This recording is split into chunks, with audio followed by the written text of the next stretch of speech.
You're listening to Selling the Dream. This isn't an interview, and we're not journalists. But each week, we'll ask our guests to open up and share their secrets to business success. Let's have a conversation and have some fun. Hey, everybody. Welcome to Selling the Dream, our podcast where we talk about entrepreneurship, we talk about sales, we talk about success, we talk about failure. We talk about a lot of things here. And with me, as always, is my co-host on the other coast, Joe Iredell in California. Joe, what's happening, man? What's up, man? Yeah, so pretty crazy couple of weeks. How's that look? Does that look better? Yeah, that looks a little better. I just Not the the screen camera, a little bro. bit. Go ahead. So how you been? Things are good?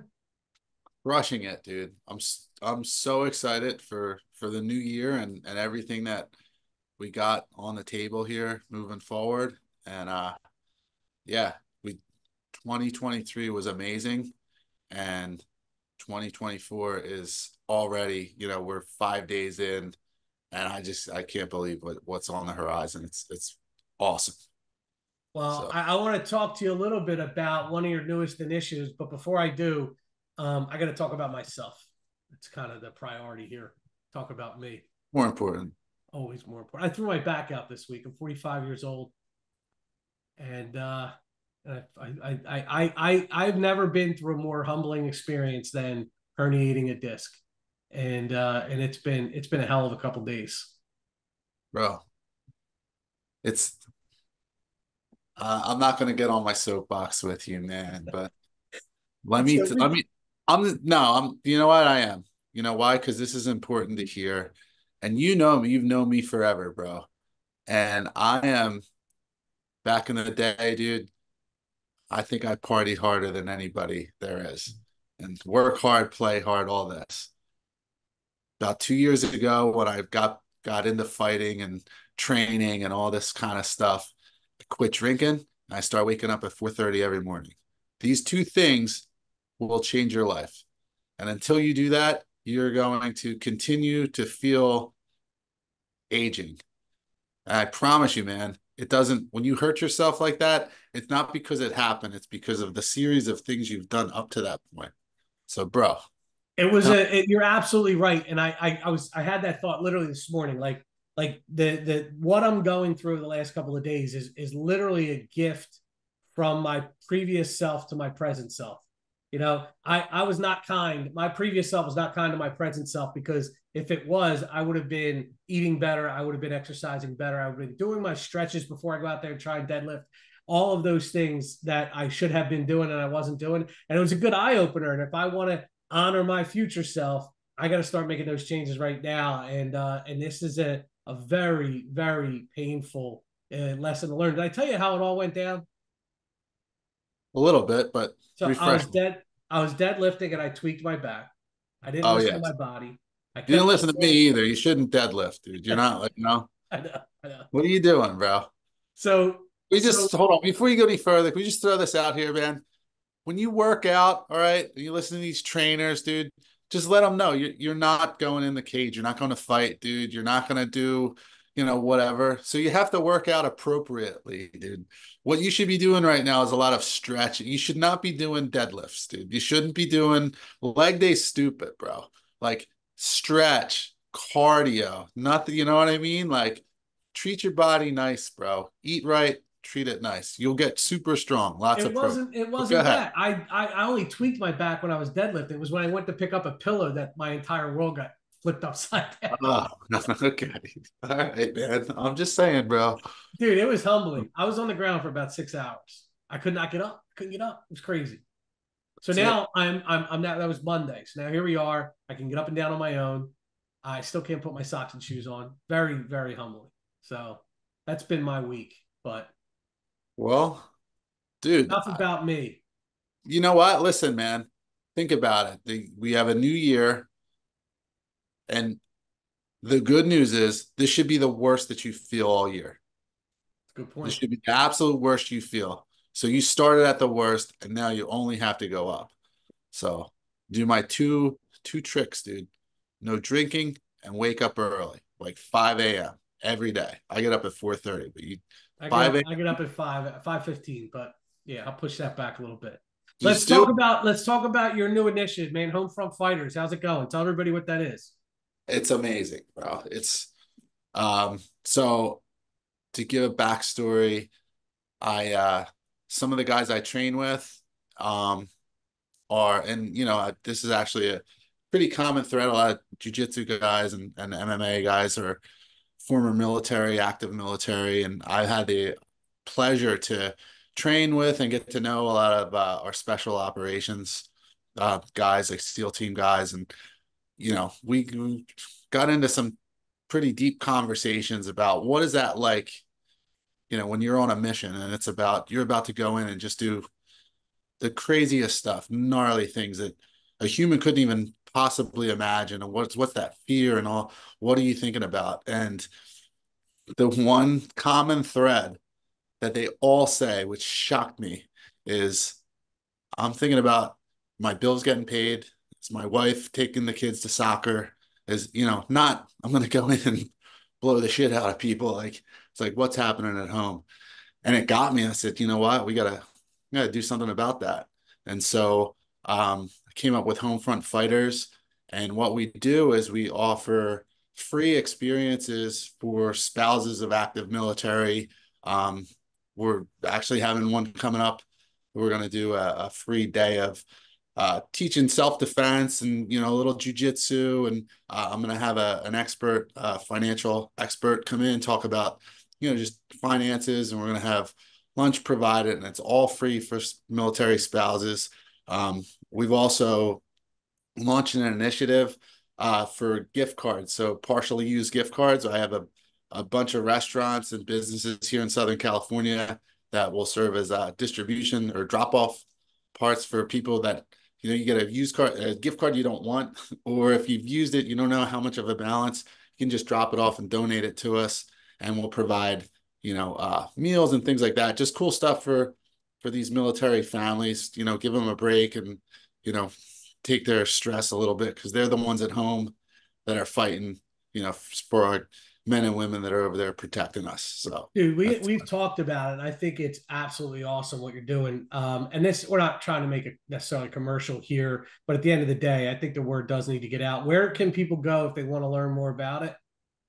So right now you go to homefrontfighters.org. There's a sign up for more information.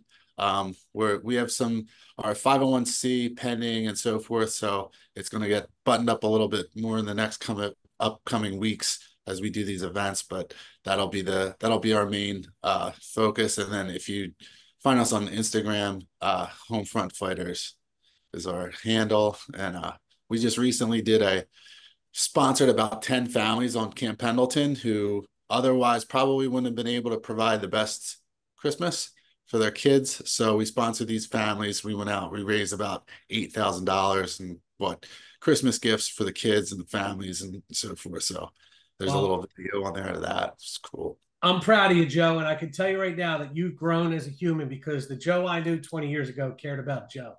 And that's true. so I'm proud of you, man. Keep it up. I hope it becomes wildly successful, and I hope it keeps you busy. And obviously anything I can do to help you and support you in that, I think it's awesome. And I'm glad that we got a chance to talk about it here today, because we don't really, we don't talk about each other enough on these podcasts. I think that, but I'm glad you got a chance to share that. So, thank you, man.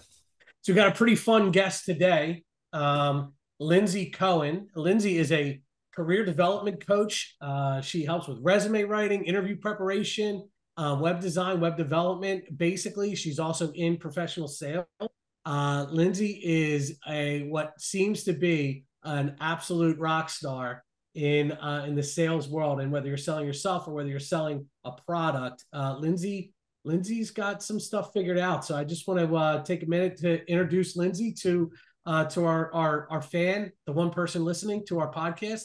It's usually my brother Phil. So shout out to Phil, shout out to Aaron, because they're the only ones that ever come up to me and say, "Hey, I like your podcast." So if I give them a shout out, then I'll know if they listened. Hey KJ, you got to let your brothers know that next time I'm in Philly, we're going to a Phantoms game and it's on.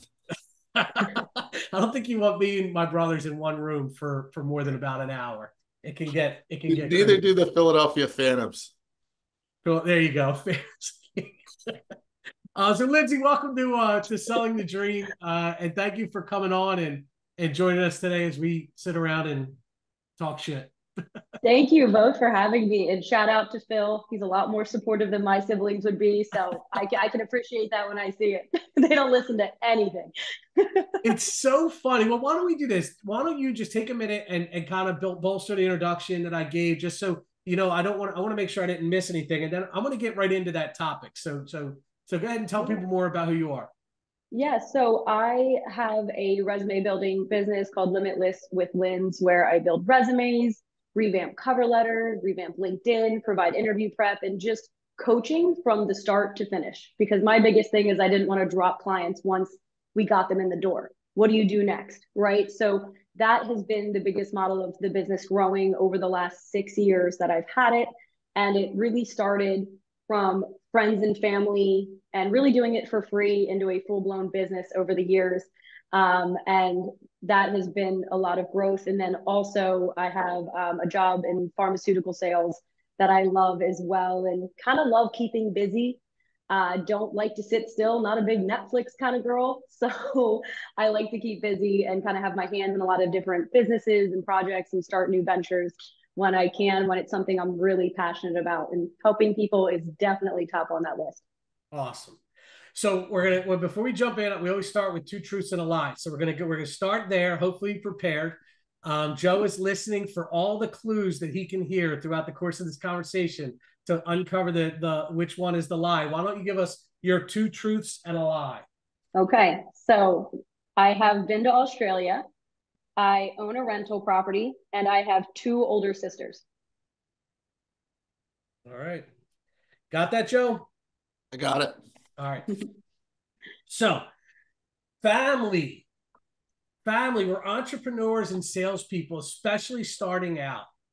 The family trap. You think, oh, I can rely on my friends and family. But that's not always the case, is it, Lyndsey? It isn't. And I have to say, for me, I was fairly lucky because that's actually where it started for me. So for maybe most people, not the case, but for me, it started when a lot of my sister, my cousin, they said, oh, you think you have something here? Can you do my resume? And next thing you know, they got in at the door at Amazon and Wells Fargo, and they weren't qualified. I really knew what I was doing to get them in the door. So that's actually where it started. I was doing it for free. So then what happened is I started putting it on social media more, that I do these services, which is obviously all my friends and family. Mm-hmm. And then COVID hit. And who did those friends and family go to? The only person they knew that did this type of service when they lost their job during COVID, which was me, because I really did brand myself in that way on social media. Mm-hmm. So for me, I was very different. You're right. Most people can't, because you don't want to go to your friends and family. And when it comes to business, money, it's kind of awkward. But for me, that's actually where it started. And they are so happy to refer me and talk about me whenever they know other people that might need the business or that might need this service as well. So I will say, I could not agree more. My sisters, sometimes aren't always the most excited to talk about, this business, but they are very excited to support me and drop my name whenever they know someone that might need it. But they don't listen to your podcast. Will they listen to this? Probably not. It was so funny. My dad, the last podcast I was on, he was like, yeah, I got halfway through it. And he was like 7 minutes in. And I was like, Dad, it was 45 minutes long. Well, the ADD in this family shoots through the roof. Yeah. I found that working with when you start a business, I think that a lot of times it's tough. Your family wants you to succeed, but if you put all your eggs in that family basket, I think you can find yourself in a really bad spot. I think that it's so important to go out there and build your brand with people that don't know you. And it's as important you're building your brand with people that don't know you as you are with people that do know you, and you're relying. And even in the real estate industry, like you get these agents that get their real estate license, and it's such, you see it all the time. And all of a sudden that a family member hires another agent to sell their house or buy their house. And it's heartbreaking. It's devastating. And I think that a lot of times, whether it's people don't want you to know their business, they don't want you to know your income or whatever, like from a salesperson's perspective, I always try and give the advice, like, yes, utilize your sphere of influence, but man, don't bank on it, right? Don't put all those eggs in that basket. Joe, when you and Laura started Shore Sites, Did you have any, did you guys have any family support that, were any of your early clients family members? No, well, so I don't know if my family's different. I assume that they're not, but I feel that anytime that this is a big I don't know, this could be a stumbling block for an entrepreneur, like originally, but then when you realize that it's actually empowerment, it's important. But anytime that I would come up with a crazy idea, I'm going to do this, the first people to tell me that it's stupid or it's not going to work or come up with every reason not to do it is my family. They were like, no way, why don't you do this? Just do this and that. And because they don't have the vision, even though we all grew up the same way essentially. And the reason why you're an entrepreneur and the reason why you're successful at doing things and creating things is because you see the world differently than everybody else. And the people who have the balls to tell you what they think are usually your family. So in my instance, no, we got zero support. And in fact, got the opposite of when things started to go successful, they'd be like, oh, well, maybe it's because of this or that, or, so nobody even gives you credit once you start to become successful until over time. And even still, there's well, they did this because of this. And then it becomes internally on them, well, I couldn't have done it. I would have, so it's no. So if you know that going in as an entrepreneur, that your family and your friends are going to be your, let's be nice about it, say harshest critics, then I use the fuel to be like, you know what? F you, dude, watch this, watch me do this. What's funny is though, it's coming from a place of love, right? And caring. Like they feel it's almost like they're doing it to protect you, right? No, I don't yes, I'm not saying that my family, we don't have great love for each other and so forth. But I think that there's something inherent when it comes to ambition and success and so forth, that people will naturally have an insecurity about their own ambition and success. And they look to bring to normalize what they're doing and be like, no, well, you can't do this because I'm doing everything right over here. And if I'm doing everything right and you're doing it this way, then there's no way that can work because I know I'm right. And people are just stubborn. And then when it works, then it's well, it's because of this. It's not because of this. And they can't draw the connections and just be like, well, maybe that guy's just smarter than me, or maybe they had the balls to do it and I didn't. And so that's where you get all these detractors and haters, because they can't, this is why they couldn't come up with the idea in the first place, because they're so in their lane. It's no, there's no way that could work. And so you just have to understand that these people, and it's mainly family, because they're the ones that are going to tell you to your face that this isn't going to work. That's because they truly believe that it's not going to work. And then when it does work, they're going to make excuses why it didn't, because it's not how they see things. So two ends of the coin, right? Two sides of the coin. Lyndsey, your business spawned from family support, whereas Joe, your business spawned in spite of family support. So as a business owner, right, you could experience either one of those two realities, and you never want to, I think that both of you give very, very helpful guidance to see how either one of those directions go for entrepreneurs out there. Yeah, and I think Joe too, just to add to that, because it wasn't all rainbows and butterflies. The most negative comments I have received have been from my family. They're like, you don't have enough, or a boyfriend, you don't have enough time for that. When I wanted to add my next idea to my list of my entrepreneurial things that I do, you don't have enough time. Wow, those were negative comments on your Instagram reel. Oh, well, you only, that only went viral because of X, because you look, whatever their excuse was, they did try to hold me back. But I think it was, touching on what Joe said, they didn't have the balls maybe to take the risk. They're like, be safe, stick to that 9-to-5 job. You have all these perks. What are you doing? And I do think it comes from a place of caring, but I will say I watch who I get advice from. And I have a specific group of people. I don't tell everybody everything and seek advice from people I know are going to rain on my parade in a way that's going to squash my vision. I want to get to those people that can help me grow it, give me the ideas, inspire me, help me grow it. And then I can obviously have reality checks with the people that are going to be a little more negative or realistic when I need it. But I do think innately, and entrepreneurs are very unrealistic. Our visions are unrealistic and people don't understand them. To your point, they're just thinking, you're crazy. Wow, another idea you have. Exactly. It's very true. So then there's that second level trap, and that's success, right? So, and Joe and I've experienced this over the last 20 years, is that if you are fortunate enough to have the fruits of your labor bear success, now who can you truly share that success with? I think the number of people on this planet that each successful entrepreneur or salesperson has, that they can truly share in the joy of their success, I think that number is pretty small. I think that there's not many, and for the reasons of, like you said, like now you want to share the success, but then do they really want to hear it? You know, like how many people can you tell how much you made last year if you're proud of how much you made last year? It's not many. My parents. Right? And maybe one friend that won't be competitive, right? And I think when people tell me how much they're making or how much they want to make, I get excited. Yes. So I do think it's the different in personalities. I'm like, God, it's amazing. I don't compare myself to someone who's making millions. I just have my blinders on. I know what I want. I know how to get there. I'm making the steps, but I in no way compete or compare or tear them down out of jealousy or whatever reason that people feel when they can't handle that. And plus, people are just weird about money. But at the end of the day, if more people talked about salary or how much they made in business and celebrated that, people would probably go a lot farther. Sure. That's going so you're not having W-2 contests with your buddy, like a certain guy I know that's on this podcast. We did. Yeah, I did hear that story.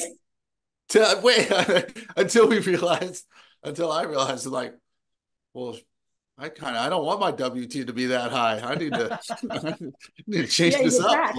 No, this is not a platform for tax evasion advice. All right, so just like let's just kill it there. But no, sir. It's a great parlay, Lyndsey. And to wrap up the one conversation, have your people that you can check in with for that criticism, but make sure those people are 100% committed and excited about your success. And it does take time to vet those people out, but bring them into once you have that person that gets truly fired up every time you do something great, those are the people you want in your life. And those are people you want honest feedback from, because sometimes they're just blowing smoke, right? But you don't want them blowing smoke. You want somebody that's going to, that absolutely love what you're doing and at the same time is willing to be honest with you. And there's few people out there that are like that. I'm very fortunate to have someone like Joe and my brothers that I can be open with, and Joe will never waste an opportunity to tell me what I'm not seeing either, which is good. But let's parlay that into the next part of your services, because money isn't everything. When you're helping someone build their resume, when you're helping someone with their career coaching, talk to me about where money falls in line of priority, and do you actually help people reprioritize what their goals are for their career so that they see that? Yeah, I think that money can be a big thing. If you have family, people have debt, college debt, whatever the case may be. But you can make as much money as you want, and you might burn out. You hate the environment you work in, and it's just not worth it. So try to find that full package. So what I try to start with is, and what will make people successful and make that money, is if they start in a place that they're skilled in. So let's get you a job where you have the skills, whether it's in some software, or maybe you have great people skills, customer service. Let's go into sales. What are you interested in? A lot of people love to work out at Peloton, right? Let's go get you a job working at Peloton. You're also an accountant. Let's get you a job as an accountant at Peloton. You will last a very long time because you'll be extremely passionate about the brand, about the company you work for. You'll work your way up, and that's where the money always does come. And I find that any situation that I'm successful in, it's because I'm very passionate about what I'm doing. And there's way too many people, whether they make a lot of money or not a lot of money, that are doing jobs that they are not passionate about. And I think that sucks the life out of people day and day, because you're working a job 40 hours plus a week. How could that not suck the life out of you at home and your relationships and the day-to-day? You don't feel like going to the gym now because you just don't enjoy what you're doing. And I know this because I've been there. And I thought it was me, but it wasn't my personality. It was just my job bringing me down. And that was when I graduated college and I didn't have the job I wanted, right? So I do think that it's a factor, and I never want to discount that because I always want to help people make as much money as they can. But if you're not happy doing what you're doing, then it's just not going to be fun, and you need to have fun doing what you're doing. We are salespeople, and self promotion certainly comes easier to salespeople than other folks. Like a lot of times, people don't want to brag about themselves, or and it holds them back, right, in the resume building process, in the recruiting process. So what do you find? What are the characteristics of your ideal client? Is it someone who truly is special, but just has no way to communicate how special they can be to an organization?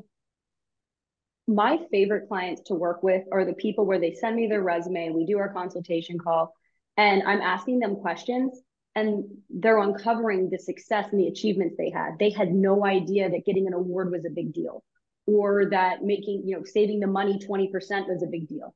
I'm like, that matters. And by the end of the call, they're like, wow, I've done a lot. I'm very qualified for the jobs I've been reaching for. Let me reach for a job I may be a little less qualified for.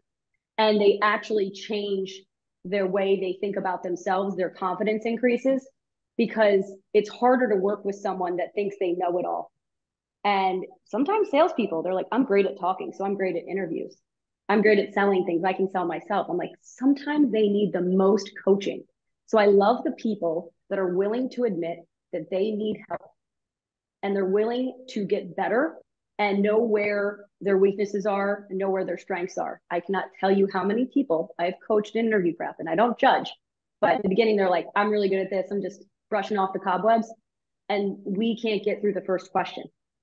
So it says a lot about our own self-evaluation to be how well can we self-reflect and know how good we are at certain skills and where we actually do need help. So I'd say those are my favorite clients, the ones that definitely acknowledge they need the help. Yo, do you remember Yellow Book?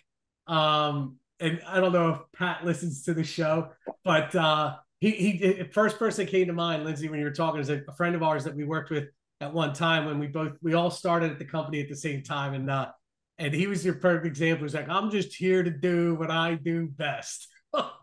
Schmooze. Schmooze.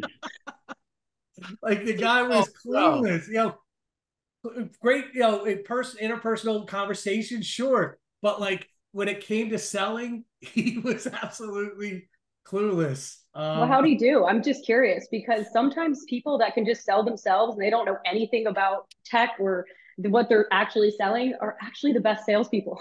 Because they're just selling themselves. I'll put it diplomatically, and I think that particular job required a very specific skill set to make you successful. That very small amount, percentage of people had, and I can't recall if he fit into that category or not, but because he was not a problem solver. I mean, I think that's what sales really is you build relationships so that you can find and listen for opportunities to solve problems for your customers, and customers could be your friends, family, coworkers. He just wanted to schmooze. Right. That's where you bring the value. The biggest thing I think successful salespeople have is the exact opposite of that mentality. Like, the better listener you are, the better salesperson you are. And like, it's so counterintuitive, but the less you say, the more you sell. And that's like the bottom line. So if, it takes a while, because most A personalities, and they just want to, look at me and all this. And, if you take a step back and you're like, all right, I'm going to use this kind of Jedi mind trick and not talk and let the person talk and wait for opportunities to hear where I can just interject and sort of guide their talking into the way that I see things. And that's the important. best. And I think the sales, like whether you're doing sales or you're in interviews, right? Whether you're selling a product or you're selling yourself in an interview, that is the most important part, is listening and letting people talk, because people's most favorite topic is themselves. So if you let them talk about themselves, at the end of that sales pitch, they're going to be like, I love that guy, Joe. Ken's great. Lyndsey's awesome. And it's not because of what you said, it's because you let them talk, or maybe you're now their therapist because you let them rant about something going on in their life that no one else would let them do because they're so worried about their agenda as a salesperson that they don't take the time to let them talk. And that's So, the biggest miss right there. It's just shutting up, letting people talk. Yeah, ask the right so question. I'm from my like full disclosure, I think that I've only been on one interview, and it was Yellow Book 24 years ago. That's like really legit the only time I've ever interviewed for a Same job. here. However, what I've noticed, and like hearing you say this as well, is like we interview with people all the time. We're constantly interviewing, and it, part of your technique or method with these people, like, is it essentially just letting the interviewer tell you exactly who they're looking for, and then just kind of chameleoning into that, like, oh well, you said this, I'm like that, or like, is it more of a discovery process for the interviewee to figure out, to get the interviewer to give them gems of like, hey, this is who we're looking for, this is the type of person, and then just kind of mirroring that? I think it's both because people always think I'm in an interview and I'm getting interrogated. They ask the questions, but it's actually a conversation, just like we're having now. And if you make it a conversation, that they're going to like you already because it doesn't really matter if you match exactly what they're looking for. You could lack in something. But at the end of the interview, they say, I really like that guy, Joe. He made me feel good. I just like him. I want to work with him. It's a likability game. That's Sure. all it is. And so regardless of are they looking for someone with certain skills, if you're coachable, you're trainable, they like you, that could help you probably beat out the guy with the MBA. And I feel like you guys might be able to speak to this because at the end of the day, you just want to hire someone that's going to make your life easier as managers. So if you almost hired someone that was less qualified than the other guy just because you like them, you knew you could coach them and turn them into whoever you wanted them to be. Mm-hmm. So I've done quite a bit of interviewing and hiring and so forth. And one of the things that it's hard to learn this, but then it makes so much sense when you look back. This is a 100% credo at this point, and I tell everyone that if you look for good people, like look for qualities and characteristics of someone who's, you know, empathetic and altruistic and truly a good person, and how they treat their family and how people, like, you can train a good person any skill that you're trying to hire. You can't train someone who's skilled to be a good person. So that's really ultimately, you know, I feel like all of these job skills and all of that, it starts with being a good person in the beginning, and then you can learn anything else. And from a employer standpoint, from a hiring standpoint, that's one of the things that we drive into everybody who's in the, an interviewer, like looking to hire someone, is like, I don't care what they know. We can train them, but if they're not a good person, we can't get them to be a good person. So Yeah, and I think that's number one, and people forget that. They're like, I need to show them I have customer service skills and I have this software skill. No, number one is getting them to like you and trust you. Number two is showing examples to fill those gaps that you know they need because it's on the job posting. They tell you the job requirements. So you know where to focus on your stories you're going to share. But number one is walking in the door with confidence, shaking their hand, asking them what they're excited about for the weekend, getting them talking about themselves, and then jumping into it. But whether you're selling a product or you're selling yourself in an interview, you have to take a moment to take a step back to build that relationship. Because once you don't do that, you can't go back. You can't at the end of the interview be like, oh, how's your kid? Like, you can't go back. Same thing There are with a some client. things you can't You walk can't go back back a on. year in. You can't. A year in, you can't be like, oh, what was your dog's name? You gotta ask those questions in the beginning and write them down and remember Write them them. down. So have you heard of the theory? So I've actually had a couple of people share this with me in their interview process. And they say that, like, if they're looking to hire someone, they say, all right, meet me at, XYZ coffee shop or whatever. It's like, and they get there early and they watch how they come in, and then they order and they watch how they treat the waitress, and they, all of these little things. And then there's a couple other tips, tricks. I won't kind of throw them out there and, ruin it, but there's definitely like a series of things where you can really get a good read on who a person is by how they interact in these certain situations. So I'll give a little trick. One pretty successful guy I know, he'll go to the same place to have these interviews, and he will tell the waiter or waitress to purposely screw up the person's order and then see how they handle it. Interesting. So yeah, it's the, like when we're talking high, high level or high um stress positions that are being filled, you know, what you see on a resume isn't that's their best. Like they're gonna come and give you the best. So when with these curveballs, so to the interviewee, understand that, the interview starts before you even meet the person. And maybe they have something in the parking lot. See if you park close or far in the handicap, or park crooked and open doors. And, so this That is seems like all a lot, Lyndsey. Do you think hiring managers are doing this stuff? they I should. think some are playing some games, but I will say the interviews are like dating. So, and business is kind of like dating in a way. So when you go on a date with someone, most people are thinking, do they like me? That's your natural insecure self coming out. But the real question is, do I like them? Do I like that hiring manager? That's what they should be asking themselves. And same thing when you go to this restaurant, you're meeting someone for dinner. How do they treat the server? Do they tip? How are they treating the people that aren't me? And these interviewers are doing the same thing to these candidates. The same thing as people do in dates. How well do they tip? How do they treat the server? Are they a jerk when they mess up the order? So it's almost parlaying it in the same way. So I'm not surprised. It's just because there's so many parallels there to me with dating and business, that they would do that.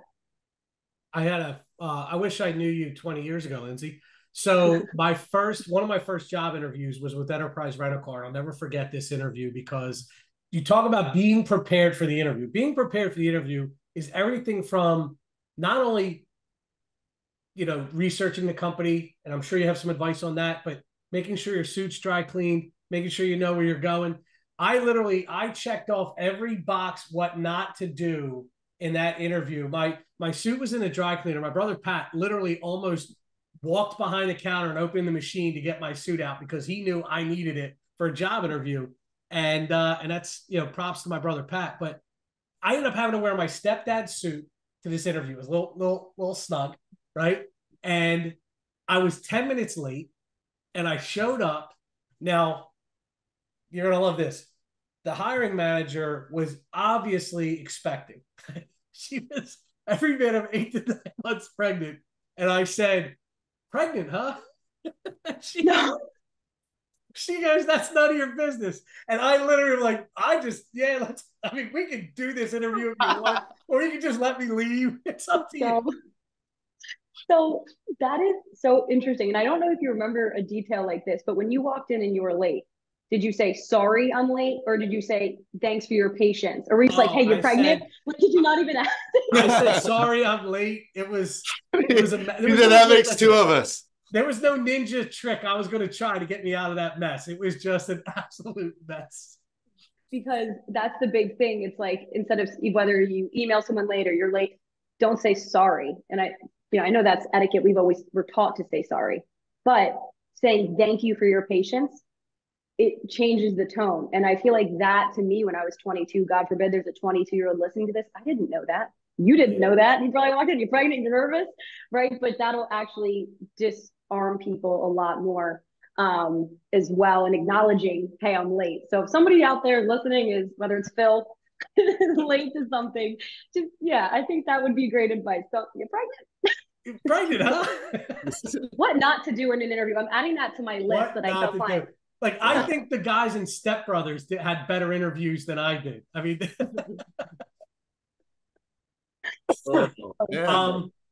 let's talk about something a little more technical. Let's talk about the resume. Is it true that the resume in like that hiring managers, there's trends in resume writing and resume building that, your resume can look outdated without even reading the first word. Is that true? I mean, how important is the formatting and the way you build your resume, and what is an old resume? So my biggest indicator for an old resume is someone that says references available upon request. I'm like, was this built 15 years ago? I mean, if when you're up to date you'll know not to put that on there. Also, writing your full address. No one needs that information unless you've gotten the job. City and state will do the trick. Hyperlinking your email and hyperlinking your LinkedIn. I can tell that people aren't as tech savvy, or that they're not into LinkedIn, or they're not adding their LinkedIn. And the reason that's important is if I see a face on a resume and your actual headshot on your resume, that's not where that goes. That also tells me your resume is old. Where it goes is on LinkedIn. That's what that's for. So they can see your face, put a face to the name, learn more about you, because your resume is like your highlight reel. And then your LinkedIn's all of the information and more details. So if you don't have that hyperlinked, how are they going to know? So those are really big indicators that tell me your resume is a little old. Also, if it's over 2 pages, I don't know if that's what people did back then, but that is not what we do now. 2 pages max. I just saw a 7-page resume the other day. Oh, and wow. he wasn't, 80 years old. It was just a lot of information and not a good use of white space. So nowadays, everyone uses white space very well. And Times New Roman's acceptable, Cambria, but you want to keep it clean, black and white or dark blue and black, no crazy colors. No, nothing like that. Pink resume to stand out, so they no Barbie, unless you're applying to Barbie World. I don't suggest the pink resume. So when you're prepping people and you get them the job and they love it, and it's a Fortune 500 company, and now it's level 2. Now it's like, hey, Lynds, like I like my job, but where do I go from here? Like what kind of people come back to you later for that? How do I go? How do I ask for a raise? How do I look for that promotion? And what kind of services do you lend there? So I feel like it always starts with the groundwork. So it's the perfect time in the beginning of the year, right? It's 2024 and we all have goals by the end of the year. The biggest thing, if you want to get to that next level, say for example, a client got a job last year, they want to get to that next level. I always ask them, have you networked within your company? Have you networked with managers, set up one-on-one? How have you helped other managers? Do people know your name? That's outside of your general team. That's going to help you get to that next level.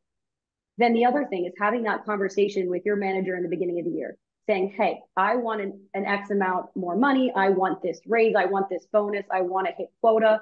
I want platinum performer. What do I need to do to get there? And they're going to tell you what to do.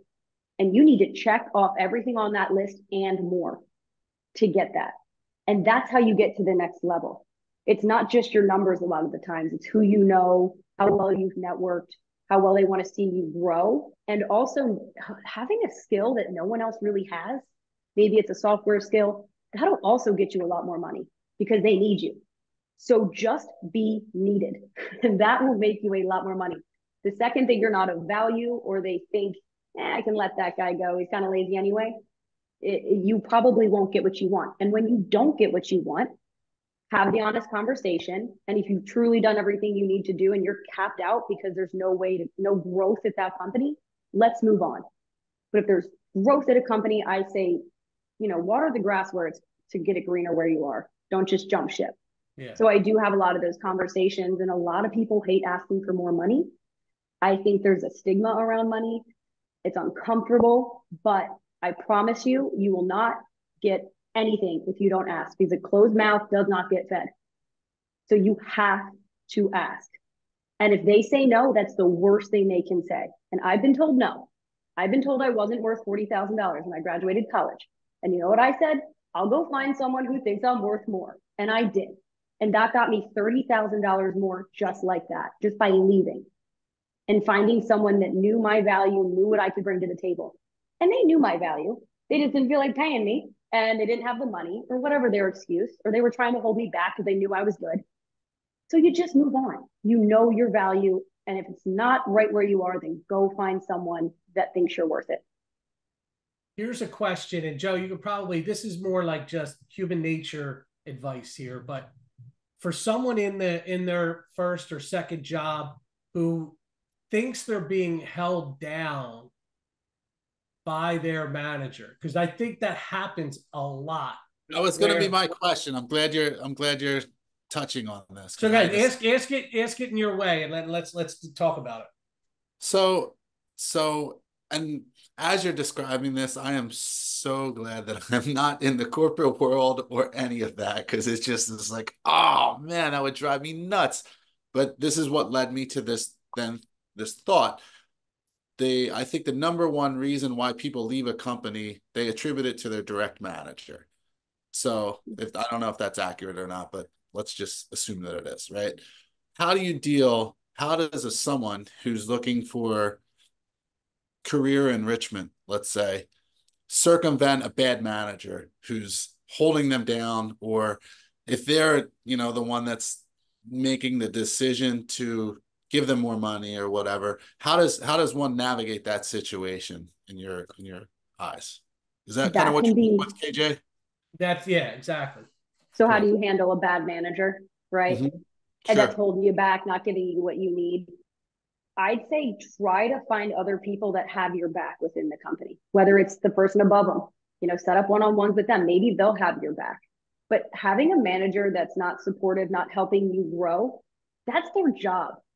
That to me, I wouldn't want to work for that. And people don't quit companies. Usually they quit managers that don't value them, don't show great culture, don't build it.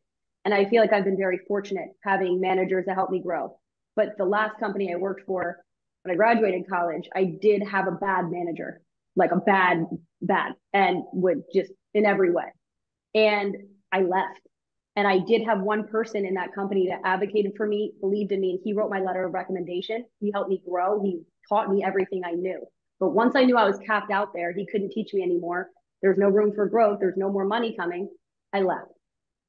And that's what you need to do, or switch division, try to switch around. But I would either go up above them, go see other managers because they can also help make the decision, or just get out, because a bad manager is going to have enough people quit, and then the director is going to go looking at that manager being like, okay, it must be you, because So these people were great employees. Let me put a spin on that. As an entrepreneur, as a business owner, we oftentimes we get a little bit, I don't want to use the word possessive, but like you get this one role player or rock star on your team that's really, really good at a thing that you need them to do, but it's not very fair to you to keep them in that position if they are looking to grow. And how does an entrepreneur or a business owner avoid that blind spot of keeping inadvertently keeping someone down just because the value that they serve day to day to that hiring manager or to that business owner? And being someone that wants to grow and having managers that have helped me grow even when they wanted to keep me, put yourself in that employee's shoes. Would you want someone holding you back? And is that fair? Is that ethical? Your job as a manager or as an owner of, like having people under you is to help them grow. Maybe you could get them a promotion to keep them and then have someone fill their space. Hire someone else, train them to do their job, and then promote them. But don't hold them down, because when people are held down long enough or told they're not worth something, they start to believe it. Yeah. And you don't want to be that person that does that, because they'll never forget you. And you could do all the things in the world for them, but they're never going to forget you once they're out of your lock that you did that. So I would try to build other places for them where they can grow and have people under them if you really think they're that great. You give them equity. Give them Equity's great. a business. Yeah, Joe, that's your answer to everything. Throw money at it, right?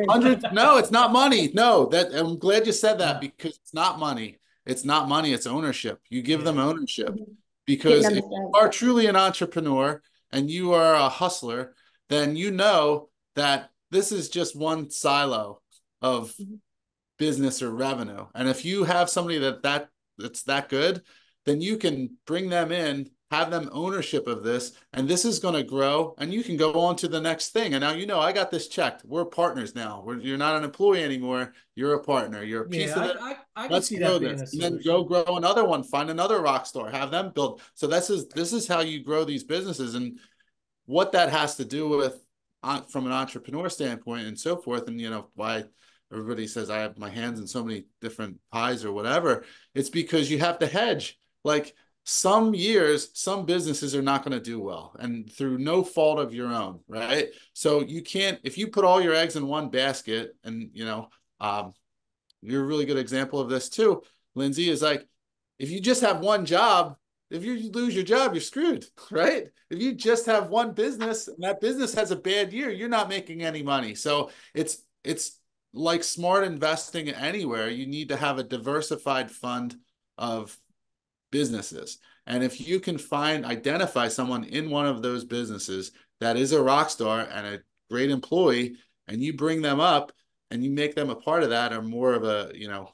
owner in the company, other people are going to see that. When you go to open other businesses and ventures, you can use them as the example for all of the other employees that you've brought in. And if we go back to the original point of good people who aren't going to screw you, and they're not just good at what they do, but they're actually good people, then you have a whole army of these amazing partners in your businesses that just the explode, and then you can leverage them off each other. So that's, I think, a good piece, and what Lyndsey's brings telling us about too is like, it's people. People are the most important thing in all of these businesses, and if you have good people, then and you treat them right and you give them ownership, and it's not about money, it's about lifestyle, it's about enjoying what you do and having them enjoy what you do and be more cooperative, your business is going to grow. You're going to be, as an employee, you're going to be fulfilled. As a business owner, you're going to be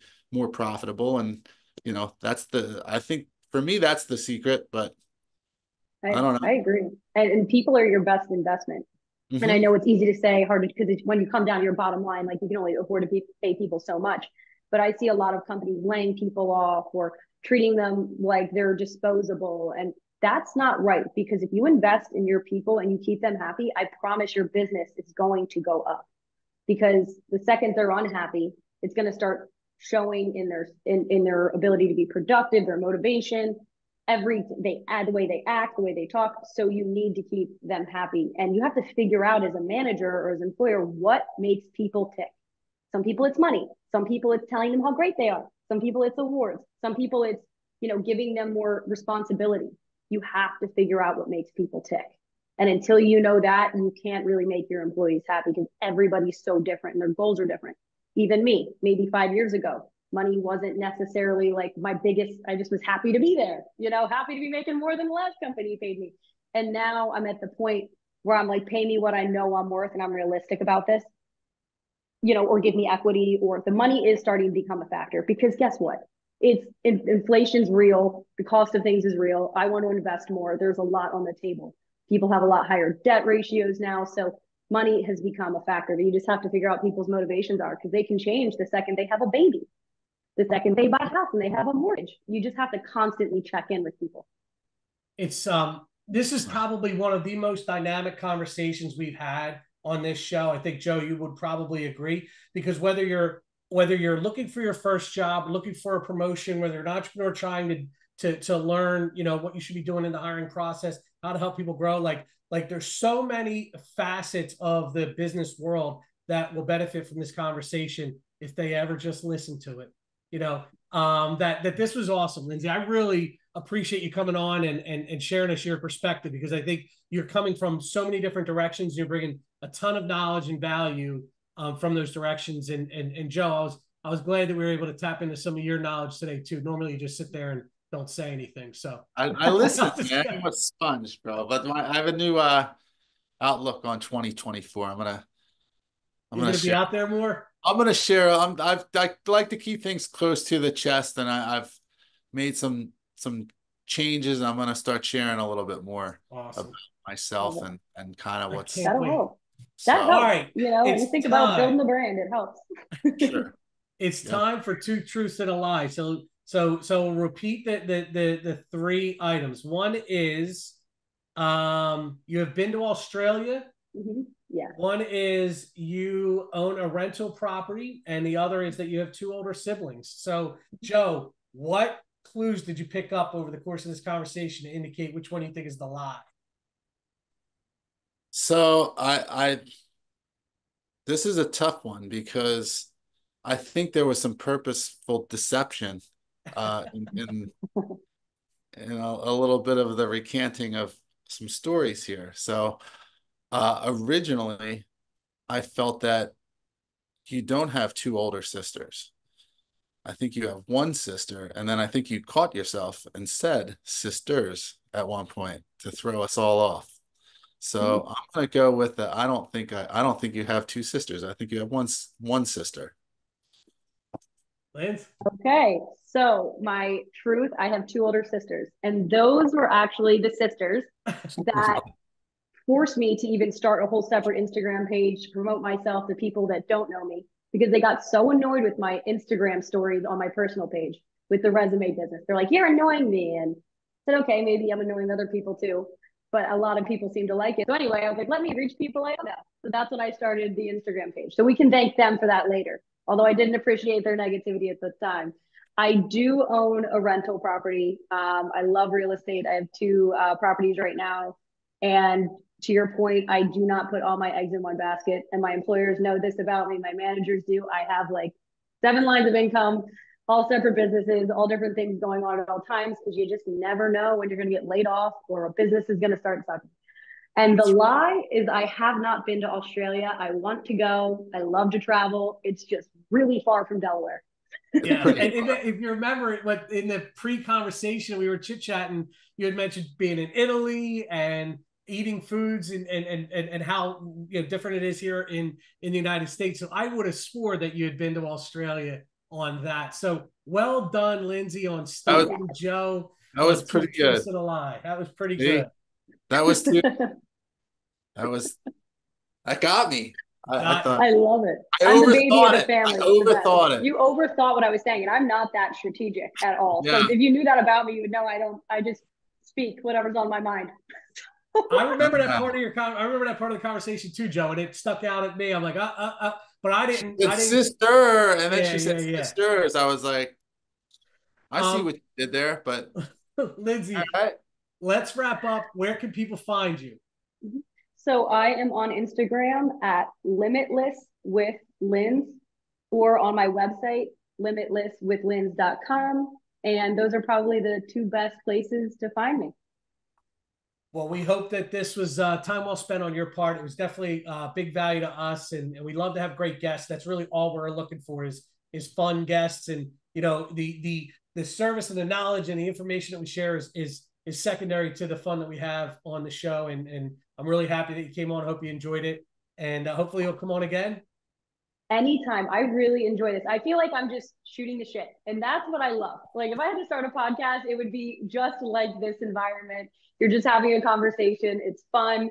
And I got to say, I've been looking forward to this all week. And I'm just so happy that I finally got to hang out with you guys, see what the podcast was all about, and, share some insight that we all have with whoever's going to listen. Thank you, Phil.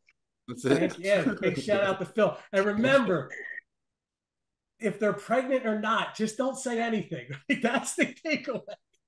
That's the takeaway. That is the takeaway. I'm putting that in my part of my do not list. How about it? That story's now yours to tell, Lyndsey. That's a good one. I'm stealing it. All right, guys. Thank you guys very much. Joe will catch up with you soon. Lyndsey will catch up with you soon. And until then. Looking forward to it. Have a great weekend. Thanks for listening to Selling the Dream. We know you don't want to miss a single episode, so go subscribe today wherever you get your podcasts. And then make sure to share the show with your friends and leave us a review.